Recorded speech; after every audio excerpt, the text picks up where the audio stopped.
All right. Hey, everybody, and welcome. We feel so glad to get to be with you today. Let's introduce ourselves. So, for those of you who don't yet know us, this is Natalie Christensen, and I'm Nathan M. McTague, and we are the co-founders of the Center for Emotional Education. We've spent the last 15 years working with the world's most powerful women who have already been incredibly successful, but who still struggle with debilitating emotional overwhelm, anxiety, and/or depression that gets in the way of their relationships and their health and their work. Yeah, we help them learn how to operate their emotional system and reprogram their brains to be better at feelings so they can finally have the relationships, the health, and the next level business success that they deserve. And through the Center for Emotional Education, we lead courses for individuals, trainings for groups, certification for practitioners, and offer one-to-one coaching for our clients all over the world so that they too can move from emotional overwhelm to emotional sovereignty and fully own their lives. And if you're like us and you care about such things, we're also full-time parents of 3 amazing daughters who barely need us now. They're getting so old. But they are the inspiration and impetus for all our work. Mm-hmm. And Nathan and I have been partners in both life and business for over 18 years now. Yes, we have. Well, it's so lovely to have a chance to get to be with you today. And we're so honored and feel so glad to get to share some important concepts with you in our time together. Now, many of you are here today because even though you are amazing in so many ways, you've been consistently struggling with anxiety, maybe for as long as you can remember. So welcome to the Alleviate Anxiety Already workshop. Woohoo! Also, we really want to acknowledge you all for showing up today. Coming to a webinar like this shows a lot of self-awareness, a lot of self-love, and frankly, a fair amount of brilliance on your part. So many of us are in need now more than ever of tangible skills for working with our feelings, whatever they are, and moving from being burdened by anxiety to becoming more relaxed, more comfortable, more at home in our own body, and more emotionally sovereign. Yeah. And just to be totally authentic, we're just like you. Even though we are the founders of the Center for Emotional Education, and we've now supported thousands of people in their journey to become emotionally sovereign, we haven't always been emotional champions. No way. And we both struggled so much. I was utterly exhausted and depleted from tying myself in knots in futile attempts at pleasing everybody because their displeasure was the greatest source of my anxiety. Here's a visual for you. Calm on the surface, not calm on the inside. Yeah, totally. And I moved nearly 2,000 miles from my hometown with the plan of disappearing into the Montana wilderness, just trying to avoid other people's, literally almost everyone's, feelings. I didn't know it then, but I was also running full speed away from my own feelings of any sort, slowly but surely drifting further and further from noticing any of my emotions at all. So we've got Nathan on a Montana mountaintop and literally everybody else in the world. We make light of it now with these kinds of images, especially, but it was serious. The point is we had no idea what we were doing in terms of navigating emotion, and all aspects of our lives were being negatively affected. We were less healthy, less happy in our relationships, and less good at making a living. We just lived less life. Yeah, that's honestly true. And as I'm sure many of you can imagine, maybe even lived your own version, it was actually really hard for us then. There were so many times that we were feeling intense emotion, like anxiety, for example, and had zero idea what to do about it. And we struggled in our relationships and at our jobs and throughout nearly every aspect of our lives as a result. Well, now I feel so grateful to report that we know exactly what to do when our uncomfortable emotion comes up, including feelings of anxiety. And we have the kind of deeply connected relationships that we didn't even know were possible before. Exactly. Now that we know what to do with our anxiety and other intense feelings, we're not exhausted or trapped or beat up or worn down. And now we get to help other people like you, amazing folks, to have a much easier and more successful time adopting the anxiety reducing skills that took us over a dozen years to research and to learn and to develop into the system we now teach. So today we're going to share some of our emotional sovereignty work to help you alleviate some of your anxiety. Right? This workshop is going to focus on just one slice of the emotional sovereignty pie, which, by the way, is so delicious if I do say so myself. This is a piece we call speaking brain. And today we're going to talk a lot about what the heck we mean by speaking brain, why we all want to be speaking brain, and how we go about speaking brain. Now, unfortunately, even though we're going to give you some really great stuff, we can't teach you everything we know about alleviating anxiety or even about speaking brain in the short time we have together today. In fact, that's why we created a whole comprehensive 12-week program we call Emotional Sovereignty School. So while our intention today is simply to show up in service to you and to share with you some vital information and some top shelf strategies that we know can help you move forward immediately, for those of you who are really dedicated to getting out from under your anxiety, we'll share with you near the end of this workshop about how you can take advantage of a bit more of our support. So if you're just like fully ready to fully address your anxiety, you may want to be sure and tune in for that. Yeah. So as many of you have probably experienced, like Natalie and I had in our past, and many of our clients have, attempting to avoid anxiety by trying to fix everything or control everything everywhere, or by trying to, just let it go and be all zen and relaxed all the time is maddening because it never works, right? No matter what we do, the world keeps moving too fast and being too loud and coming up with new ways to freak us out. Stuff just keeps happening all over the place all the time. And we still get disturbingly, sometimes embarrassingly anxious, right? It can have us questioning if there even is a way out of our anxiety.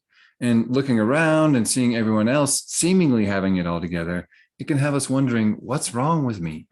Especially if we've been asked that a lot in our past. What's wrong with you? What's wrong with you? What's wrong with you?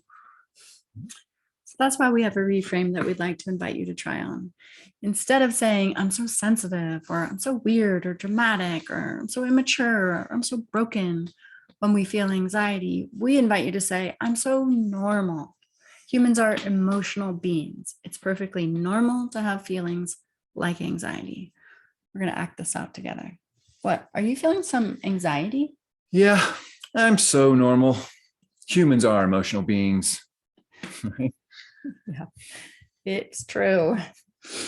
So you may think this reframe is too small to matter, but the metaphor we like to use is one of those giant cruise ships, an ocean liner. It's this massive thing with one tiny person at the wheel, probably not, probably a computer, but one tiny person at the wheel.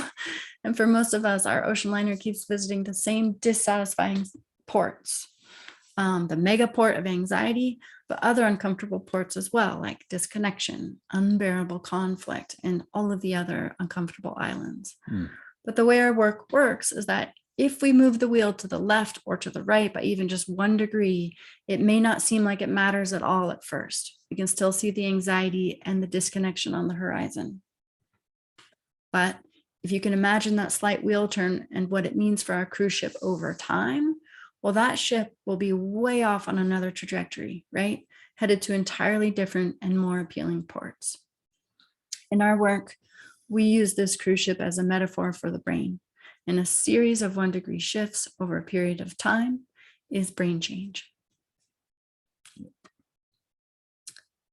And we want to advance your brain change today. We know we're not going to get anyone to experience a complete 180 on the anxiety you've been living with up to this point, just from listening to us for an hour. We are amazing, but no one is that amazing. Right. But if we can help you make a 1 degree shift over the course of our time here together, well, as you move forward over time, that can continue to create brain change, help alleviate your anxiety, and absolutely alter the course of your life. Yep. So here's our core message. And really, if you get nothing else out of this workshop, we hope you'll get this. There is a way out of your anxiety, period.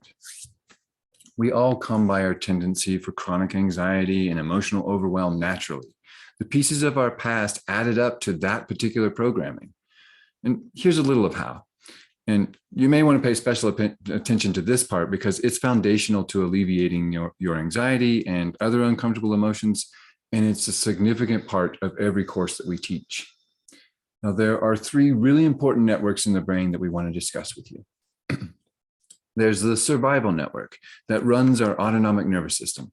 It keeps us alive by making sure that our heart beats regularly, our lungs inhale and exhale routinely, that our systems of digestion run optimally, and that all the other necessary bodily things happen as intended on auto, right? This part of our nervous system also keeps us alive by protecting us from predators and other threats with fight, flight, freeze, and appease reactions.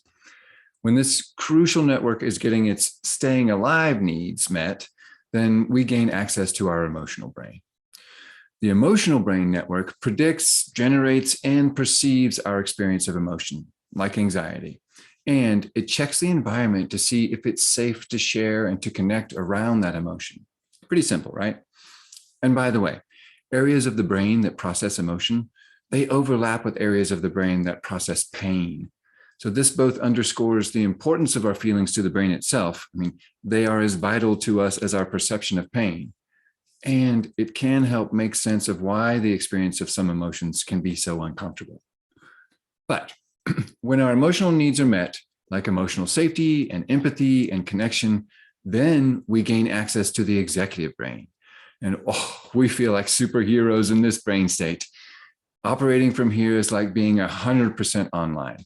We are capable, we are smart, we are efficient, cooperative, and creative. We have major mojo in this brain state.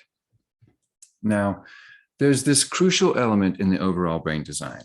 It's our response to threat, because major mojo is great, right? And sharing emotions can be beautiful, but not when a great white shark is yanking on your leg.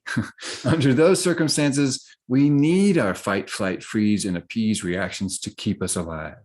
So in those cases, the executive and the emotional brain networks both just shut right down, and the survival network takes over to do what it's meant to do, keep us alive. Brilliant, Ethan. And here's what our chronic anxious overwhelm has to do with sharks.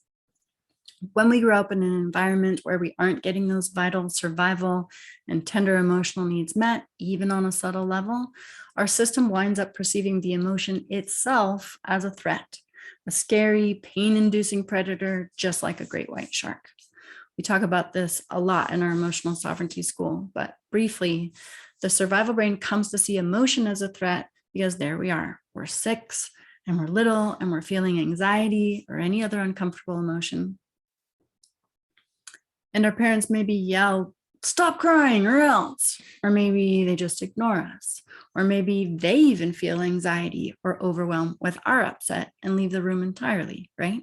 No emotional safety, no empathy, no connection. So our developing brains do some quick math and decide that emotion stuff, anything with emotion, is to be avoided at all costs because it isn't safe. And we understand it isn't safe because when it shows up, we essentially lose our sense of security and our belonging. So instead, we subconsciously learn to use our survival brain to fight through it, run from it, freeze and hope it passes, or tap dance and hope we're pleasing enough to avoid its full impact. And despite years of perfecting these strategies, survival strategies only get us survival. They don't help us feel better or help us think clearly about what we want to do about anything. So here we are with fraught relationships, a mountain of anxious overwhelm and other emotions, and an endless to-do list that we just can't get to doing. Yeah. So you can see how we come by this neural habit of anxious overwhelm naturally, right? It's wired into us. We are so normal. Our amazing nervous system is just doing what it was programmed to do. And crucially, our programming is not our destiny. It's just a matter of allowing our brain and our nervous system to learn a new way. So as would make sense, based on what we described about how our brains developed and how our nervous systems were programmed according to their environment, many of us wind up thinking that it's having feelings, having anxiety that is the problem. If we can just avoid the situations that we find anxiety inducing, well, then all will be well, right? We think it's the anxiety that is wrong. and we just need to get rid of it. But here's the thing. When anxiety shows up, what's really wrong for most of us is just that we don't know what to do about it. So we spend all of our time trying not to experience any anxiety, focusing all our energy on just trying to keep our cool, shrinking our lives, avoiding certain people, avoiding certain places, avoiding certain situations, all just trying to keep from having to deal with any anxiety or our other uncomfortable emotions, right? And of course, as you know, it's all to no avail. You've been doing that and you still feel anxiety. Right. But without training or information, we simply have no idea what other possibilities even exist. But we do. We know how to experience a different emotional reality. We call it emotional sovereignty. And one of the first steps to getting there is learning to speak brain. So that's why the first key we want to share with you about alleviating anxiety is what it means to speak brain. Right. I'll share a story from one of our clients to illustrate. Maybe some of you can identify. When Serena came to us, she felt overwhelmed with anxiety and resentment about her marriage. In her mind, her only way out of the emotional pit she was in was to make her husband be different, which he would, of course, resist and be mad about, but that's fight, right? Or leave her husband, which felt so daunting as to be impossible, but that's flight. Wish for a natural disaster to take her husband, which felt so awful to even think, but that's freeze. Or she could somehow be extra perfect and extra amazing at smoothing over the rough edges, and she could feel the resentment rise just trying this option on. And that one is obviously appease. As you can imagine, her anxiety was not relieved by any of these options, and her relationship with her husband wouldn't be improved by these survival reactions masquerading as executive choices either. But until Serena worked with us and learned to identify what brain state was in charge for processing and then how to soothe that brain state by speaking brain, she was at the mercy of these terrible options. After speaking brain, she was able to get into an executive brain state and more clearly see her life, the full range of her options, and some aligned decisions she could confidently choose moving forward. So here's the what. Speaking brain is simply knowing what brain state is currently driving the bus of our processing, then communicating safety in the appropriate language for that specific driver, so that in this case, our anxiety shifts. And bonus, we avoid going into our usual survival reactions that, as we're sure you know, tend to make things worse, and to live more regularly from a fluid, agile, non-anxious executive brain state. Mm-hmm. Isn't it striking that so many of us wonder something like, what's wrong with me? Or think there's something wrong with us when really our brains have just been doing exactly what they learned to do in order to keep us safe? I often like to just pause when talking about this part and give thanks to our nervous system for keeping us safe. Good job, nervous system. You helped me survive my early childhood. Thank you so much. And now we're going to teach you some new tricks. So here's another element that might surprise you. We're sure you've heard, and like we had before, probably mostly gone along with this common myth that feelings are like viruses, right? We're just walking along and something happens, like someone sneezes on us and we've caught a feeling, like anxiety, for example, right? But our research indicates that we actually have a significant amount of emotion and or trauma already in our system. And we tend to encounter situations or people that activate an experience of our pre-existing emotions or trauma. And we believe it's in order to have a chance to process those long-held emotions. So this finally solves the mystery of why someone flipping us off can bring us to anxious rage on one day and hardly even register at all on another, right? And once we realize that our emotion comes from within us instead of from outside us, we're seated in a much more powerful place to actually do something about that emotion, instead of living our lives like sitting ducks in danger of getting infected. Okay, so we're really collecting 1 degree shifts now. Yeah. We've got, I'm so normal, right? Humans are emotional beings. Anxiety is an emotion. Therefore, me feeling some anxiety is a normal human thing. Also, I've been wired for survival reactivity and emotional overwhelm. My programming is why my anxiety is so hard to deal with. And my programming is not my destiny. Mhm. And the last one, my anxiety already exists and predates the situation I'm currently in. I'm carrying it with me everywhere I go, and it's looking for ways to get out of me. Our cruise ships already have a different destination ahead based on what we're learning here today.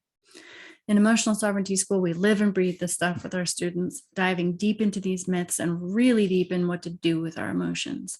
But this reframe is another fantastic step toward alleviating anxiety right here and now. Yeah. And we know this is new to most people and counter to what most of us have heard up to this point. Almost no one is talking this way about feelings. And these insights are part of what makes our work, compared to other modalities, very successful. But we totally get it. Both trying something new and looking into the world of emotions can seem absolutely daunting. A lot of us try to avoid both of those things, learning something new and emotions. But when we share with you our next key, we think your motivation to explore this work further is actually going to go up. Let's look at why speaking brain is important. No one enjoys chronic anxiety. So it's no surprise that, child programming aside, most of us are trying to fight anxiety, run from anxiety, hide from anxiety, or appease ours and others' anxiety. But we wouldn't be discussing alleviating anxiety if these survival tactics actually worked, right? So it's bad enough that our methods to avoid anxiety don't work. But the even worse news is that avoiding our emotion can be seriously harmful. Mm-hmm. As it turns out, when emotion isn't welcomed and processed and released, it stays in our bodies and affects how our nervous systems work. Yeah. And in part because of that overlap in areas between pain and emotional processing, we believe that emotion is one of the primary causes of chronic physical pain, chronic inflammation, and chronic illness. But built up emotion like anxiety also greatly hinders our neural processing. Remember that the magnificent executive network of the brain, it shuts down during emotional overwhelm and survival reactivity. So every aspect of our lives suffers. Our efforts at being and staying healthy, our relationships, and even our finances. And by the way, this is a function of neurochemistry and brain wiring, that nervous system programming we were talking about earlier. This is not a character trait, and there's actually nothing wrong with you. Again, let me repeat that. There's actually nothing wrong with you. It's just that those coping strategies that your system devised to help you survive in your past are keeping you from being able to thrive in your present. So now when the emotional load becomes too great, our nervous system can't attend to all the things we'd rather be focusing on. This means that if we don't learn to speak brain and shift our neurochemistry, we don't get to enjoy the really delicious parts of life, like friendship, partnership, community, confidence, abundance, and the unbelievable pleasure of living as the version of ourselves, that sparkly, amazing version we most admire. That's why we want to kickstart our emotional sovereignty and learn to speak brain. So we actually get to enjoy the life, the love, the health, and the success we were born for. Yeah. An important why. This is all so true. And knowing what to do with our feelings when they come up, especially feelings like anxiety, means we can go anywhere and do anything and trust ourselves to get through it. Now, that's a kind of freedom that most people don't get in their lives. That's emotional sovereignty. And you are well on your way. Already you can say to yourself, I know what it means to speak brain. It's talking to the part of my brain that's currently driving and knowing what brain state I'm in and addressing it appropriately is how it's highly useful in order to avoid going into a survival reaction and approaching my life like that client, Serena, that Natalie talks about. And I know why I want to be fluent in speaking brain. It's because it's the only neurochemically effective way to enjoy all the things that I want in my life, like ease and love and health and pleasure and money, et cetera, et cetera. And if we know what speaking brain is and we know why we want to be good at it, then we are that much closer to being able to use it to alleviate our anxiety. Right. It's pretty exciting stuff. And of course, we know that workshops are such a tease. We want to know everything right away. And if we could, we would just send you a brain laser that downloaded all that we know into your system and call it a day. Seriously, we want the emotional revolution for us all right now. But unfortunately, humans don't yet learn that way. In emotional sovereignty school, we spend 12 whole weeks carefully loading your tool shed, not just a belt, with everything you need in order to be able to efficiently move through uncomfortable emotion and become more resilient, more courageous, more capable. But this secret, the why of speaking brain, is another crucial shift that retrains our brain and changes our trajectory.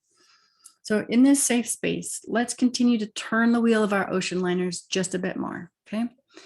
If you feel comfortable, and even if it's maybe a little uncomfortable, we want to invite you to give yourself the chance to just gently notice for a minute. What losses are you currently suffering due to your anxiety and survival reactivity? What have you been giving up in order to avoid uncomfortable feelings, either yours or someone else's?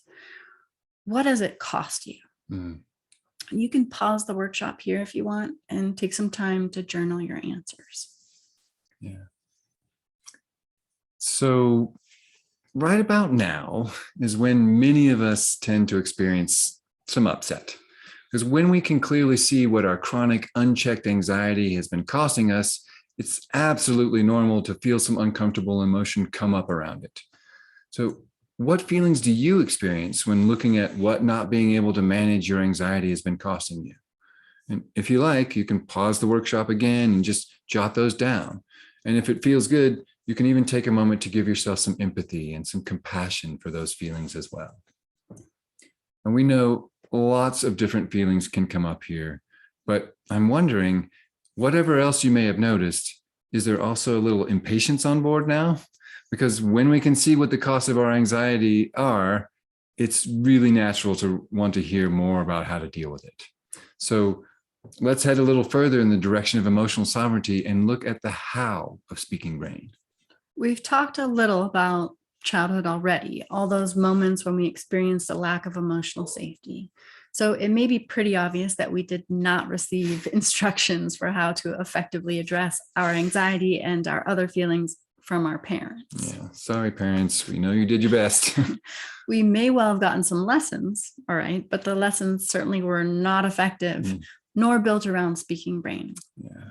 These were lessons like blame other people for your emotions. Crumple in the face of any emotion and go to bed for a week. Show zero emotion. Bend over backward and run yourself ragged and hide who you really are so that no one has any uncomfy feelings about you whatsoever. Yeah. Or crying is for babies. Or this old gem, be a man. Or even, don't worry. So that's what we've been doing. We've been doing what we've been taught.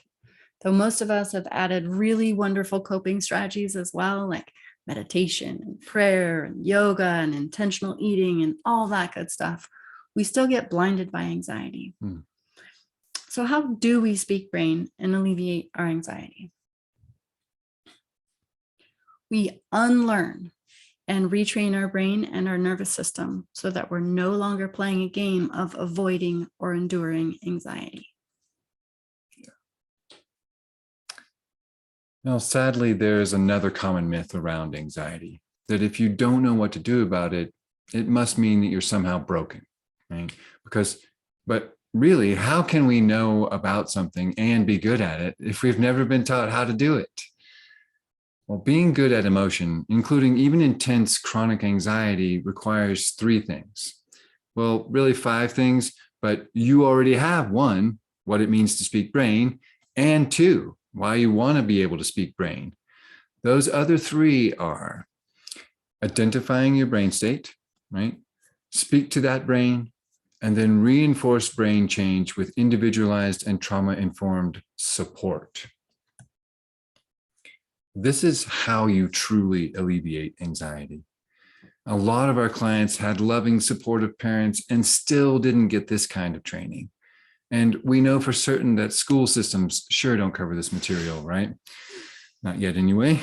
And even those of us that have worked for years on our personal development usually haven't learned about how to really work with our emotions. Many of our clients come to us after 15 years or more of therapy, and they are absolutely blown away because their sessions didn't include this kind of work. Yeah. So let's just acknowledge for a moment that it makes sense that we haven't been good at this already. We're not good at flying an airplane until we're taught that either. So how could we have been good at feelings without ever having been taught? Well, most of our emotional sovereignty students start class with zero healthy emotional training, just like almost every other human on the planet. But by the end, they have tools to support themselves to not only manage their different emotional states, but also to heal long-standing emotional wounds and to grow new brain wiring that makes emotion itself significantly easier.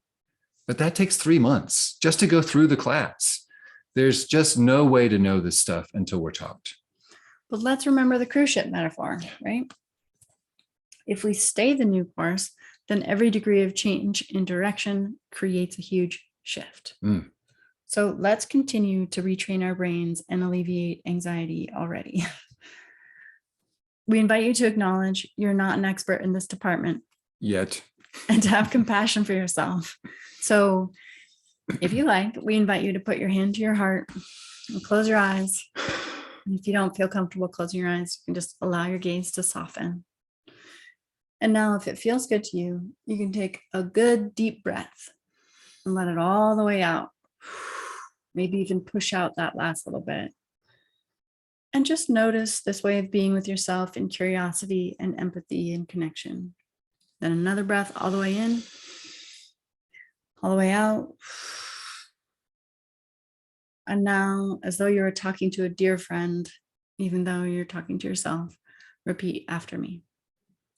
It's normal and healthy to feel emotion, even anxiety. It's normal and healthy to feel emotion, even anxiety. You don't have to be perfect at this. You don't have to be perfect at this. This is a new thing you're learning. This is a new thing that you're learning. It's so smart of you to explore this with yourself. It's so smart of you to explore this with yourself. You are already on your way to alleviating your anxiety. You're already on your way to alleviating your anxiety. Just by deepening your emotional self-awareness. Just by deepening your emotional self-awareness. Good work. As it feels good to you, we now invite you to flutter your eyes back open and return your awareness to the room where you are and to this workshop. Thanks for leading us through that. Now, we know the how is pretty much the entire reason that you're here today.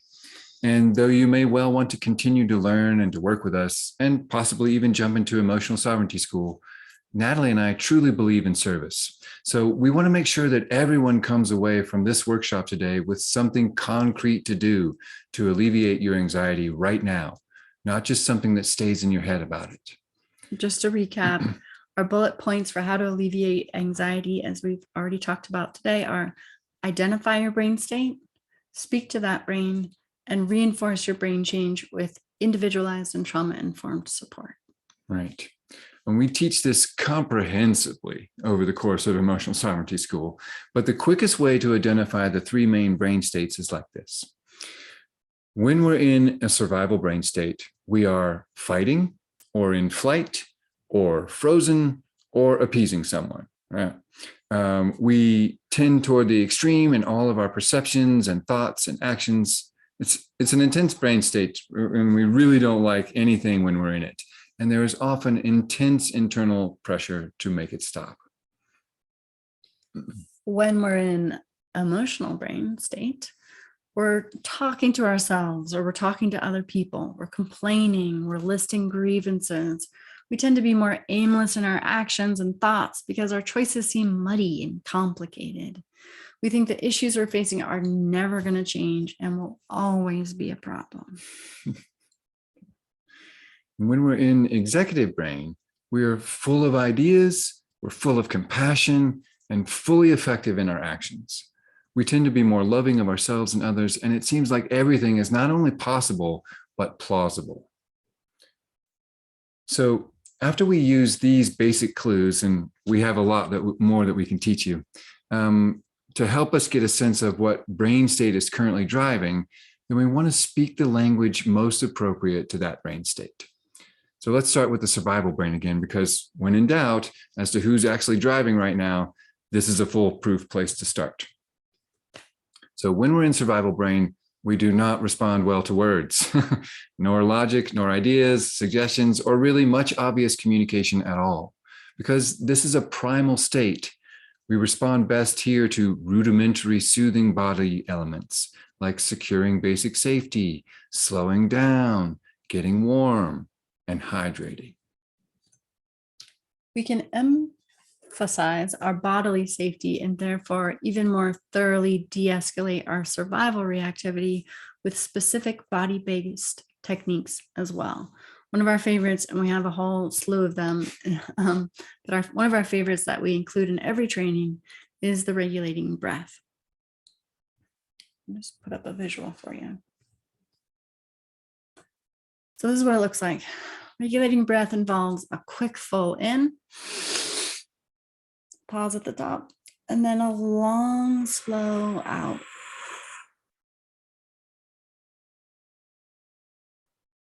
We'll do it again. Quick full in,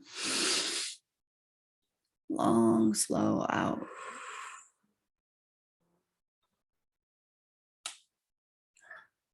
I can feel my body relaxing just after 2 breaths. We encourage you to do at least 10 so that you can fully feel the effects of this regulating breath.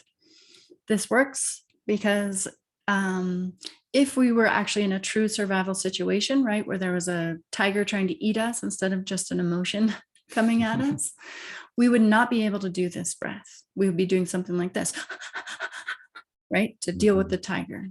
So, or holding our breath. Yes. So when we can purposely work with our breath to do a quick full in and a long, slow out, that's the kind of breath that you would only be able to do if you were safe. Mm-hmm. So it communicates that physical safety to your nervous system. Right. Again, the trick to speaking survival brain is not through words, but by orienting yourself to your own body. You're communicating safety through your body to your nervous system, like with that breath. And as we speak survival brain, our processing will shift into the emotional brain state. And from the emotional brain, especially with the kind of programming we all got, our system is mostly just trying to figure out if it's safe to process these feelings, or if they really are a shark yanking on our leg. So then how do we speak emotional brain? When we're in an emotional brain state, we respond best when there's emotional safety, when there's empathy, and when there's connection for us and our feelings, no matter what they are, and even if they don't make sense. In this state, and unless our programming has just so thoroughly trained us that these things aren't safe, we usually love questions about our feelings, we love touch, and we love empathetic phrases like, oh, I totally get that, or that makes sense, or I would feel the same way. Mm-hmm. And just like we do with a sense of physical safety for the survival brain, we can intentionally emphasize and reinforce our sense of emotional safety as well. And one of the most effective ways to do this is with regular emotional check-ins. We call this checking our emotional pulse. And what we recommend is this. You set a reminder with a really pleasant sound, not something that makes you like jump out of your skin when you hear it, but a really pleasant sound for at least 3 times a day, maybe 4 or 5 times a day if you really get into it. And when it goes off, simply tune in and ask yourself, hey, what are you feeling? Then see if you can name 3 feelings. When you have them clear in your mind, or even better, written down, then actually offer yourself some connection around these feelings. Maybe even put your hand to your heart and say, you know, I see you, I hear you, I'll stay with you through these feelings. We explain all the things involved in this practice and why it works in Emotional Sovereignty School. But for now, we just invite you to try it out yourself and see what you experience. So again, just real quick, you set a reminder on your personal device for 3 times a day. Pleasant sound goes off. You pause and you ask yourself, hey, what are you feeling? You name 3 feelings. then you connect to your body and give yourself some empathy. Barely takes 3 minutes. And you can pause the workshop now if you want to program in your reminders to check your emotional pulse. Or pause now to check your emotional pulse. Yeah, either one, both. Through this simple process, we can soothe the emotional system and invite a change in our neurochemistry. It's a small thing, seems almost too small, right? But for alleviating anxiety and emotional overwhelm in general, it's also a huge thing. If you're interested, we encourage you, as Nathan said, to just try it for a week and see what you think. We recommend you also take note of how your body and heart and mind feel with this practice. Maybe even write that down too, and keep a ledger of both the feelings you're noticing and what you experience in the processing. Because remember, the trick for speaking to the emotional brain is not through action or logic, like there's no big deal logic, right? It'll work out, but by staying with the feeling. And when we're regularly making room to notice, to process, and release some of our feelings this way, then we're lightening our emotional load and making it way less likely that we'll have anxiety and emotional overwhelm come up as often. And remember that when the emotional brain state gets its needs for emotional safety, for empathy, and for connection met, it grants us access to the glory land of the executive brain. By regularly checking our emotional pulse, we are regularly supporting ourselves to get into a more executive state. Mm-hmm. Now, you didn't think we'd skip speaking executive brain, did you? Okay, well, this one's easy.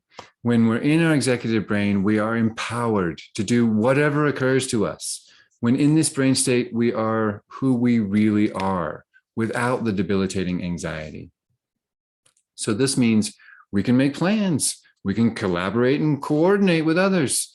We can take meaningful and fully aligned action and actually follow through and stick with it and enjoy. We actually get to enjoy ourselves. Imagine that. So that's a great introduction to speaking to each brain state. We're really racking up 1 degree shifts now, and we're not done yet. We have one more really important, perhaps the most important key to alleviating anxiety that we want to be sure to give you. But before we do, we have a couple other things we'd love to share real quick that we think you're going to find super valuable. Mm-hmm. When I was struggling with my own chronic anxiety, I thought that I would be stuck with this problem forever and that I was never going to get to relax and just enjoy my life. So to whatever degree you might be sitting with that same story, I thought it might be useful for you to hear about our client, Ben. When Ben came to us, it's Ben, by the way, I don't know if that matters, but when Ben came to us, he was struggling with major, pretty constant anxiety. Mm-hmm.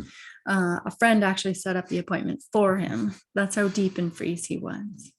He found himself making it through work, then almost sprinting from his car to his apartment, literally in flight, desperate not to run into any neighbors. He felt safer in his apartment.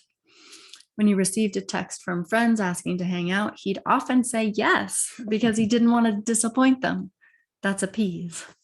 But he'd usually only make it to the parking lot of the venue, too terrified to go through the doors. So back to freeze again. He was filled with shame about this because he was a big guy, tough and capable and super smart. And he told us that he was skeptical about doing this work with us because since he didn't know why he was anxious, he didn't think we could help him, right? Like you have to know why and get rid of the why. But he dove in and found that his anxiety was perfectly normal and addressable. Even before completing his time with us, he shared with me and you how delightful his life has been without the anxiety. He regularly sees his friends, helps his neighbors, and even began dating someone he actually likes. It happens a lot, but I always feel so pumped when students share stories like these with us. And it reminds me that skepticism or even fear that we can't be helped or can't change our programming doesn't mean we can't do it. That's right. Yeah. And it's our experience, our own experience, and that of our clients over the last 15 years that really drives us and gives us the passion for this work. But it also validates the power of it to help people move from chronic anxiety and emotional overwhelm to emotional sovereignty, knowing that they can go anywhere and do anything and trust themselves to get through it. So in this Alleviate Anxiety Already workshop, we've shared some powerful 1-degree shift resources that could help you begin addressing your anxiety right away. We shared with you some potent tools like that regulating breath, which was actually designed to help people to regulate when they're having a panic attack. So it really works. And also checking your emotional pulse, which helps us, especially if we use it regularly, to lighten our emotional load. We also shared those 5 key insights: what it means to speak brain, why you want to be able to speak brain, a little about how to identify brain states, some basics about how to speak to each brain state, and then we introduced the idea of reinforcing your brain change by making sure to get individualized and trauma-informed support. And we want to say a little bit more about that part. Perhaps obviously, in order to become an expert at navigating intense emotion like anxiety and others, it takes a lot more than a 1-hour workshop, right? Truly addressing chronic anxiety and moving toward emotional sovereignty is not a one and done endeavor. Unfortunately, your anxiety and the harm that it's causing to your health and to your relationships and to your finances is probably not going to go away by itself, right? Otherwise, it would have already. So 6 months from now, we don't want you to still be dealing with debilitating anxiety. And a year from now, we don't want your life to be stunted or to be even more uncomfortable or more unmanageable. Right. Living from a place of survival is so miserable. Yeah. And we want everyone to have the chance to meet their executive brain needs for ease and freedom and connection and fun. And that's why we'd love to personally team up with you to help you turn all the 1-degree shift insights and tools you're receiving today into actual brain change. Because when you change your programming and change your brain, you change your life. And we're so dedicated to this work, and we so want to honor others' dedication to doing it for themselves along with us, that for a limited window of time, we're offering a help and healing strategy session as our gift to you. This is for you if you're ready to do more than just dabble in addressing your anxiety. It's for you if you're ready to actually commit to taking some action now. It's not for you if you just want some more information, but you're not actually driven and committed to a life of less anxiety and less emotional overwhelm. Right. In the help and healing strategy session, we can take a look at how your anxiety or other strong emotion is affecting your life and give you space to share the specific challenges that you're facing as a result. Then we'll explore together what your life could be like without this anxiety, specifically what becomes possible with some relief in this area. And then next, we'll share a tool or a concept from our work that we know could help get you further along in shifting your experience. And then toward the end of our time together, if and really only if we have a real sense that it could be of further benefit to what you're working with and where you'd like to end up, we may invite you to join our school, right? But please know, even if we're pretty clear that we could help you further, there's absolutely zero pressure to sign up or to do anything that you don't want to do, because our main intention for our time together there is simply to serve you, much like this workshop. Now, this roughly 50-minute help and healing strategy session will be over the phone with one of us or one of our 2 coaches, Kate and Nina, whom we've spent the last 2 years training and certifying. There's a particular window of time for this offering, and our availability is actually super limited. So if you want this direct support, we encourage you to go for it right away. Now, we normally charge as much as $225 an hour for our work. But because we are so passionate about it, and because we so want to help those of you who really want to do something about your anxiety right away, we're offering these help and healing strategy sessions at no charge. So that's our gift to you, a help and healing strategy session. If you're truly dedicated to alleviating your anxiety, let us team up with you, give you a couple more resources, and support you to make an actual plan. Well, the details of taking advantage of our gift are below. Okay. All right, Natalie, do you want to share that last key? Let's do it. Most people don't even know what it means to speak brain or why it's important. Yeah. So it's no wonder that they would experience emotional overwhelm, anxiety-based or not, right? But for those of us that do know the what and the why, like you're already becoming pros. The next most common pitfall is to not fully commit to the work of changing your brain's response to anxiety. And that's why it's possible, even with the knowledge you gleaned today, to continue to experience the sabotage that anxious overwhelm can wreak. Because brain change doesn't happen after one workshop or one check of your emotional pulse. So when people fail, which, they do, it's not that there was something wrong with them. It's that undoing survival programming requires robust effort, not dabbling or iffy commitment. Mm-hmm. So that's why this bonus secret is really important. Bold commitment. If you want all the 1 degree shifts you've been collecting in this workshop to take you somewhere different than those same shores you've been running into, you have to stay at the wheel. You have to see the shifts through long enough to change your course and your brain. If you really want to alleviate your anxiety, you have to commit to yourself or you're never going to get there. Every single one of our clients who is alleviating their anxiety and becoming emotionally sovereign was and is very committed to themselves. It didn't happen by accident. It wasn't luck. It was their bold, unwavering, unstoppable commitment to themselves. Yeah. And after 15 years of serving in this field with all kinds of people from all walks of life, with all different kinds of backgrounds and programming, we've seen over and over that the people who get mixed or medium results have mixed or medium commitment and or no help. The ones who achieve significant brain change almost always have support and they're always committed. Again, the details to receive your gift of a help and healing strategy session are below. Just click on one of the links, book a time with one of us, and we'll help you. It'd be our pleasure. All right. It's been so wonderful for us to get to spend this time with you and to share some of what we know about alleviating anxiety. We want you to know that you are not alone and that what you are experiencing is normal, but that your programming doesn't have to be your destiny. And most importantly, that there is help for you. All right. Thank you so much. Thank you. Be well.